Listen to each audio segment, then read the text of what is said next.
Hi everybody, welcome to Tim's Vinyl Confessions, and first thing I want to say is a Happy New Year to everyone. I hope everyone has a great year this year and whatever it is that's going on. And I thank you for making this show part of your weekly routine. It really means a lot. Got more to say about the year that was, but first, got a chance to actually sit in with Will, and we talked about what we got for Christmas. So here we go with Will. So Will's here, live and in person for the first time in a while, and we're both talking about stuff that we got for Christmas. Will got some really cool stuff. I'm just going to go over what I got just quickly. Matt picked up a couple of cool things for me. I'll go through those first. Some cassette tapes. Lynyrd Skynyrd 1991. Boston, Walk On, and about the rarest of the three, Motley Crue, Decade of Decadence. And something I was not expecting at all is Rat Infestation. Now this is a repress, but I'm okay with a repress because the original version is like hundreds and hundreds of dollars. If you can find one. So yeah, that was a nice surprise. Sarah got me a Rush 2022 calendar, of course, 40th anniversary of Signals. Mind you, the 40th anniversary of Moving Pictures hasn't even come out yet. That bugs me because it's going to come out and it'll actually be 41 years, and I don't understand. But anyway, got this Deep Purple, Turning to Crime, which is their latest release. It's a covers album, and the reviews have not been great on this. What I like on this is basically 7 and 7 is. For such a strange little obscure song, this is now the third version of this that I have. It was originally done by the group Love in the 60s, but Alice Cooper did it, and Rush did it, and now Deep Purple have done it. Oh Well, the Fleetwood Mac song from their blues period. I really like their version of it, and they've done a video for it. I think more people need to know that song. And honestly, that's about it. I mean, White Room. Who needs to cover White Room again? I like Ace Frehley's version, the cover version, better anyway, but whatever. It's Deep Purple. Kind of gonna have it. And something my sister got for me, which is kind of cool, this Rolling Stone rock and roll party game for anyone who's ever heard a song. And that's a good way of putting it because it's a good general music trivia game. You don't necessarily have to be like us to do any good at it. And it's not music, but it's pretty cool. Got this little 40th anniversary edition of Pac-Man, which actually works. Listen to that. Let's see if I can play this.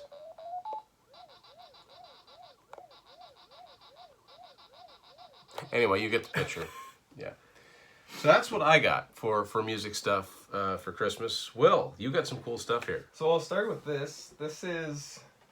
My mother likes to do this thing where I have a decent amount of Kiss stuff. So she just scours Amazon for something I don't have. So this actually would work with the Little People collection, which... Absolutely. It is. It's like the Kiss version of the Little People collection set. So this is... Yeah, I mean, Kiss is just the artwork. You sit this somewhere and it easily becomes something to look at. So pages 1 to 100. So this will last me a while. Yeah. And then a few books in here. This one has been on the show already. Yeah, I did a review episode of this one. Great book. It's Greg Renoff's Ted Templeman, A Platinum Producer's Life in Music. So for me, this is obviously the Van Halen connection, but from what I understand, it's broad music. Ted Templeman's musical career starts in the mid-'60s. And if you're thinking, okay, so Van Halen's not till 78, yeah, it goes through a lot of music business stuff. Yeah, but it's really cool. It goes through how he transitions between being a musician and an actual producer and a senior producer at Warner Brothers. All kinds of Van Halen connections. I mean, starting in 73 when he works with Sammy Hagar in Montrose. Yeah. And then moving on all the way through. And it's a fascinating look at the music business in the late 60s so for me, the 70s and 80s. Late 60s, that's very scarce for me. Any other than like a little bit of Alice, Led Zeppelin, really know nothing else. Yeah. So this would be a good read, I'm sure. Then I have Martin Popoff. Unchained, which is a Van Halen user manual, which you have a connection to. Well, Martin Popoff's been on this very show, of course, and yeah, this is actually one of his books that I do not have. So, yeah, I don't actually have this book. It is signed, got the signed version. So, yeah. So what's it say? He always has a personalized one. I'm curious. Yours, all yours. I like it. Yeah, so I am excited to read this because... Will's like, I don't get it. Yours, all yours. So I have read a couple Van Halen books before, but I mean, Van Halen is... I've seen a lot of people on Instagram post. Yeah, I'm really excited to read this. From looking through it, it has a lot of big names in it, a lot of information. Nothing but a good time. Mostly Tom covers... Beaujour and Richard Beanstalk. Now, Richard Beanstalk, I've got some... the Aerosmith illustrated biography, his name is on that, and that's really good. Yeah, so this is all 80s hard rock.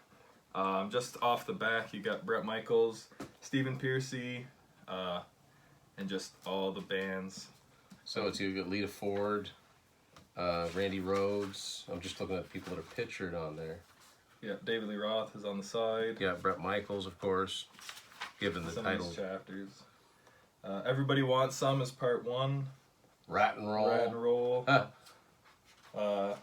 Interview Michael Anthony.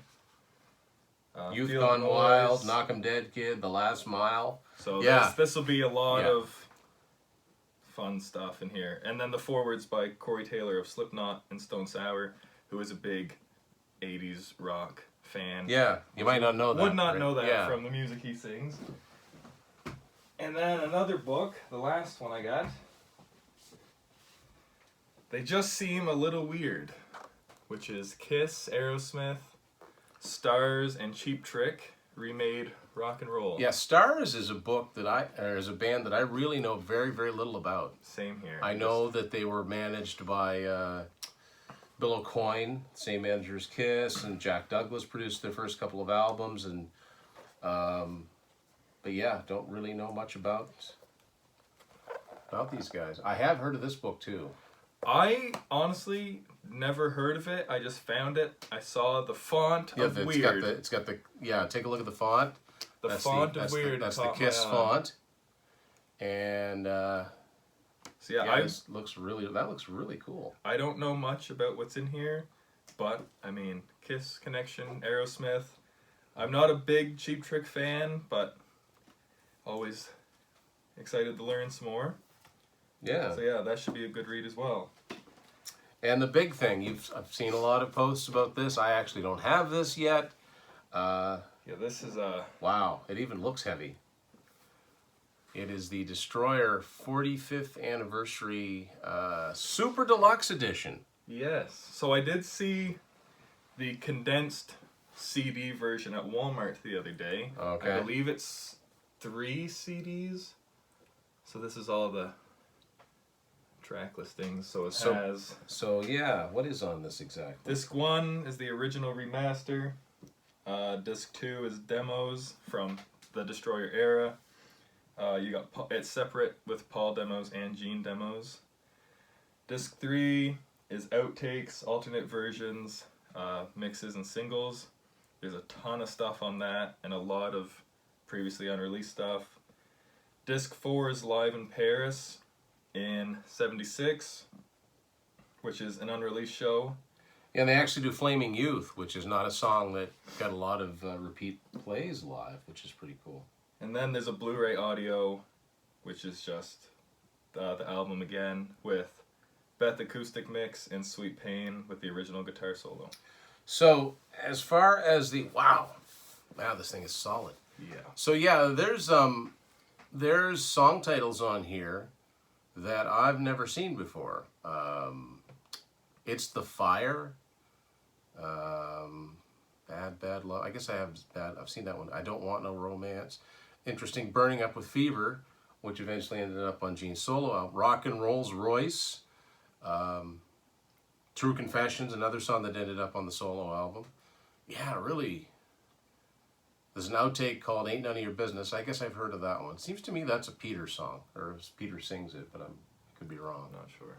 But yeah, wow, like Yeah. you could bench press this thing, right? So I'll So open this has got a lot of stuff in it. I can some hold of the the cover here. You hold the stuff up. So there's I think it's 68-page book to start it off. It's just Wow. old. And it's made to look like something in a recording studio. And it's Yeah. just all about the album. I didn't read it yet, obviously, because I just got this. And it's a lot to go through. Much better binding than the history book. There is a cool page, if I can find it, where it shows all the cassette releases. Now that is cool. Would be even cooler if it showed all the 8-track releases. I looked and it does not. Here it is, right here. So it has the first pressing from France, and the second pressing, and the third pressing, and the fourth pressing from France. Some of these are really, really West Mexican. Germany, Italy, Spain first pressing, Mexico, Yeah, hold that up. Brazil. That's pretty cool. Obviously never seen any of these tapes before. So yeah. And there's also a big page about the singles in here. Lots of cool photos. Right here. There's the single, the picture sleeves. And of course, in North America, I believe Flaming Youth was the very first picture sleeve to come out for Kiss. And I think it was the only one with the original 4, because I don't think they put another picture sleeve out in the US until I Love It Loud. And then from then on, it was all non-makeup stuff. So now it looks like, I know that Kiss Army, that was what was on the original album sleeve. Now, I know there's been a lot of issues, like you said, with quality of some of the Kiss stuff that comes out, but this is really well put together. This is actually a full file folder, so not everything's in here loose. The main thing I've been hearing about the issues has not been the quality of the product itself, but it's been actually getting it and hearing from Kiss Online. So, it's full file folder. So you just put this here. This is a selective service system, notice of classification. So this is like your Kiss Army credentials, I guess.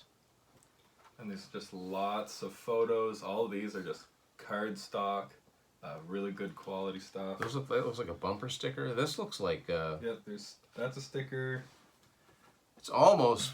I guess it's probably a little bit bigger, but it almost looks like a CD. Well, maybe it would work as a CD if you lost the cover to your Destroyer. Yeah, there's a lot of cool stuff in there. I mean, yeah, when they put their minds to it and do a set like this, it's always well done. Personally, this is really great. Obviously, Destroyer, probably the pardon me, probably the definitive Kiss studio album, right? Definitely their most beloved. I would love to see something like this on Creatures of the Night, but I know there never will be. So, but this is very cool. Here's I think this is the original. You get in the Kiss Army, you get the certificate, so there's a remake of that. Because that was for this album, wasn't it? Yeah, I think it started around the time of Alive, so this would have been the first studio album to come out after that. Yeah, so this is just packed full. Lots of cool stuff. More pictures, and this is a patch, a big patch for a coat or a jacket. Yeah, jean jacket. A pile of stuff in here. Yeah, really cool stuff. And a lot of unreleased stuff, too. So hopefully there's more of this to come, Get over there. This can't be the only Kiss album where there's unreleased material, Oh, definitely not. This was the sticker. The hype sticker. The hype sticker. That has everything that's on it. And there's more. This is... I'm not going to get into this because this is all... There's 2 folded up posters in here. It just comes in an envelope. If you can see that again, it's got the embossed Kiss actually logo on it. Looks forward on here, but it's backwards for some reason. I'm not sure why that is. Huh. Is there a reason for that you know? It's like an ambulance. Yeah. Because when you see it in your rearview mirror, you can read it. Yeah, so there's a couple bigger posters in here and a other big photo in here. And then these CDs themselves, this is just the original album. And I believe it's just the Casablanca. Oh, that's cool. That's cool. I don't know why it's not in color. Yeah, I don't know. They're all the CDs are black and white for the pictures. Budget cuts. Yeah. This is disc 2 and 3, I believe. Both of them is in here. Yeah. So. Like, this is some of the stuff that we were wondering why they didn't put on the box set. I guess we know why. Apparently, this so they could do 45 anniversary Yeah. instead of 50. Yeah. Which I'll never understand. So this is the live show CD. Yeah, you're not going to find too many live versions of Flaming Youth. Like, that's the song on there I think most people would be clamoring for. That This didn't is collect the the bootlegs. weird artwork for the Blu-ray. Ah. Which looks It almost cool. looks like if you had, like, maybe not 3D glasses, but if you had something that would look clearer, if you... It almost looks like you have to look through something to see it, what it actually looks like. So yeah. That's a lot of cool stuff. A lot of stuff to go through. I mean, the book to read. I got to go through all this. I don't know how long this is total, but it's a lot that Maybe 3 hours probably of music by the time it's all said and done. if not more. It's very cool. Yeah, in very good condition. I didn't know what to expect, but yeah, I'm happy with it. Yeah. Well, I just might have to break down and get some version of this. At the CD version, which is some formation of the original album, and a cut down version of the bonus tracks, I think was $26.99 or 27 something at Walmart. So if you want to get While it lasts. the remaster CD and some collection of the bonus tracks, that would be a good way to do it. So if you're a fan of the Destroyer era, this is, I believe they call this type of this thing an immersive box set. Like, this is all things Destroyer. They took everything out of the vaults for this. So, cool. Everything out of the vaults until they want to release something new. With new stuff out of the vault. Surround mixes by Steven Wilson, who remixes everything these days. It's very cool. So, as I said at the beginning, it's, we all know it's been quite a year. For me, for Tim's Vinyl Confessions, it's been an amazing year, despite everything. Somehow managed to get over 1,000 subs, which is, I never thought I'd have that many people interested in me talking about the music that I like, and it's been amazing. So thank you for everyone that subscribed and helped to grow the channel. It's really gratifying. I thank everyone. It follows me on every social media, Instagram and Facebook and Twitter too. But when you hit 1,000 on YouTube, that's a pretty big deal. So thank you for that. Got the best co-hosts, Matt, Will, Jax, and Jeff Witcher, Mike Ladano. We've had some different co-hosts this year. Martin Popoff. Never thought I'd ever have one of my favorite authors sit in, not just once, but 3 times, and I'm sure we'll be doing more. Ryan Murphy from Rush Fans, Marco from the Contrarians. Got to sit in many times on the Contrarians and made some cool friends there, some really highly knowledgeable music people, and that leads me into the next thing, the Unspooled Book, which is in the process of being printed now. Once again, I want to thank everyone who reached out and supported Unspooled and ordered a copy of that. That's been an amazing, literally a dream come true for me to actually get a book out and cover the subject that I've been wanting to talk about for such a long, long time. That led to me appearing on the LeBrain train a couple of times, which is always fun. Obviously, the Contrarians, I have to shout out Curtis at Retros Podcast. I did a show with him. And again, all the Patreon people that have supported, Tanya from NBCC. And, I'm as excited as anybody to get that book in my hand. So hoping for some cool new show ideas this year. Some of our standard ones too. I'm not going to deviate too much from the formula that's worked so well so far. So thank you everyone for your support. And keep watching Tim's Vinyl Confessions and let me know how you're doing out there.